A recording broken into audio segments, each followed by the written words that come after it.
Hey, it's Sora. Come sit with me for a minute.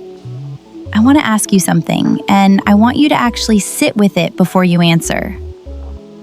Are you doing okay with money right now?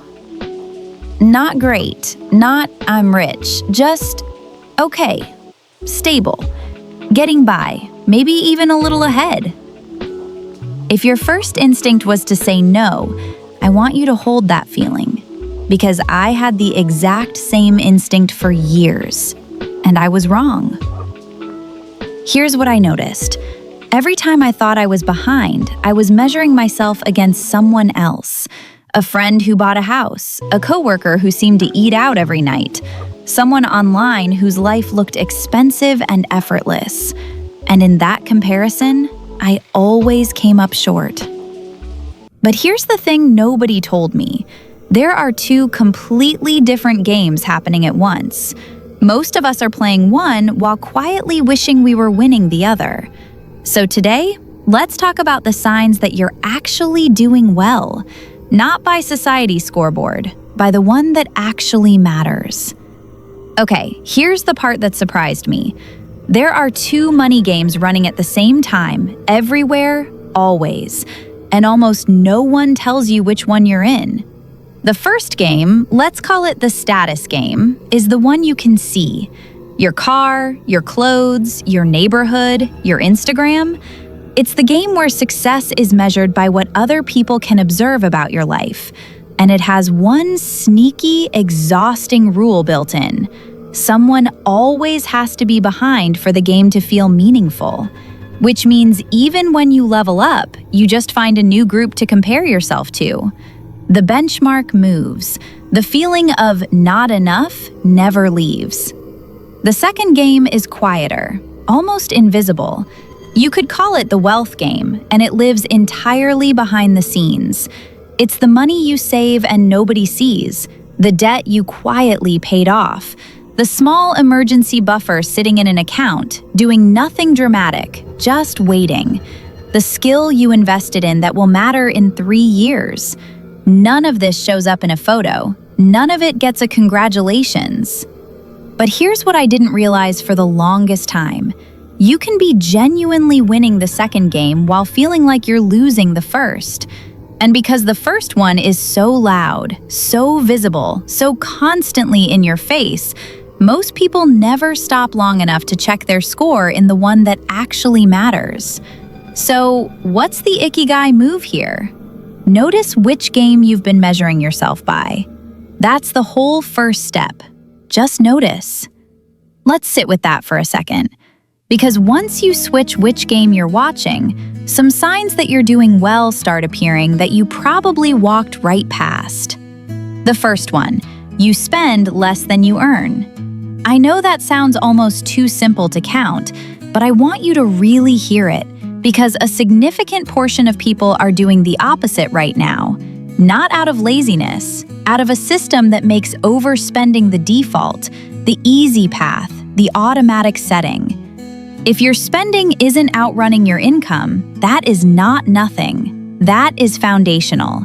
Everything else in personal finance is built on top of that one thing. Here's the gentle version. If your bank balance is roughly the same or higher at the end of the month compared to the beginning, you're doing this, even if it's only a little. The second sign, you have some kind of buffer.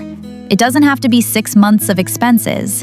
It doesn't have to be a perfectly labeled emergency fund sitting in a high-yield account. It can be small. It can be imperfect. But if there is something between you and a crisis, some cushion that means a surprise car repair doesn't cascade into a catastrophe, that is wealth. Quiet, invisible, real wealth. I remember the first time I had a small buffer saved. An unexpected bill came in, the kind that would have sent me into a spiral 6 months earlier, and I just paid it. No panic, no calling anyone, just paid it. I sat with that for a moment afterward, let it land, because that feeling, that calm, that's what money is actually supposed to buy. The third sign, your debt has a direction. Not zero debt. I'm not saying zero. Most of us carry some. But is it moving? Is there a direction? If you have debt and you are not adding to it, if the number is slowly, quietly going down, that counts. That is forward motion. Invisible, unsexy, absolutely real. And the fourth, maybe the most overlooked, you understand your money. You know roughly what comes in, you know roughly what goes out. You're not operating in fog. Because money fog is one of the most expensive things a person can live with. Not because of the fees or the interest, but because of the anxiety, the low hum of dread, the thing you feel when you open your banking app and just hope for the best. If you know your numbers, even imperfectly, you are ahead of more people than you realize. Okay, here's the part that surprised me most. Even when you have these things, even when you're spending less than you earn, even when you have a small buffer, even when your debt is shrinking, your brain will still try to argue that you're behind. This isn't a character flaw, it's actually how we're wired. There's a well-documented tendency in human psychology. Researchers call it various things, but the core idea is simple. Our minds are built to notice what we lack far more loudly than what we have. It's an ancient survival mechanism. Your ancestors needed to spot the gap, the missing thing, the threat. But in a modern world designed around comparison, social media, curated lifestyles, status signals everywhere, that ancient wiring becomes a liability. You could be doing better than most people around you, but if one person in your immediate circle is ahead, same age, similar start, now driving something new, living somewhere bigger, that's the data point your brain grabs. And suddenly, the quiet wins you've been building feel like nothing. I used to do this constantly. I'd check in with myself on a Tuesday, feel genuinely okay, and then open my phone for 5 minutes and close it feeling behind. Nothing in my actual life had changed, just my reference point. And here's what I want you to hear, because I wish someone had said it to me earlier. The feeling of not enough isn't evidence that you're not enough. It's evidence that you've been measuring yourself in a system that is designed, not accidentally, to make sure someone always feels like they're losing. The real shift isn't earning more, it's changing your measurement. So what does actually being ahead look like? Not the social media version, not the status game version, your version. It looks like this. You have less financial anxiety this year than you did last year, even a little less. The app opening dread has softened slightly. The bill envelope doesn't sit on the counter for 3 weeks. It looks like this. You made a money decision recently that past you would have panicked over, and you handled it. Maybe not perfectly, but you handled it. It looks like this. You know something now that you didn't know before, about how your spending actually works, about what a credit score is made of, about what your paycheck is really saying before and after taxes.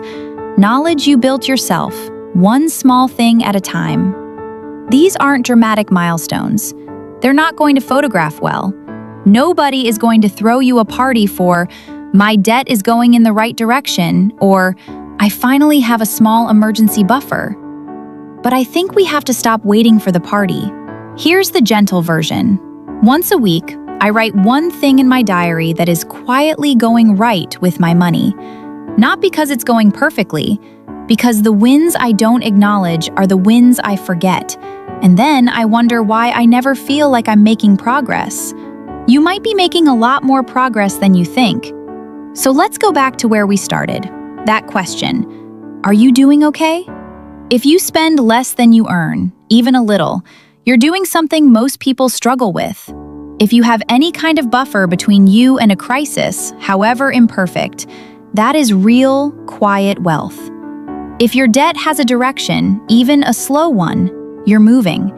If you understand your money, even roughly, you're not in the fog anymore.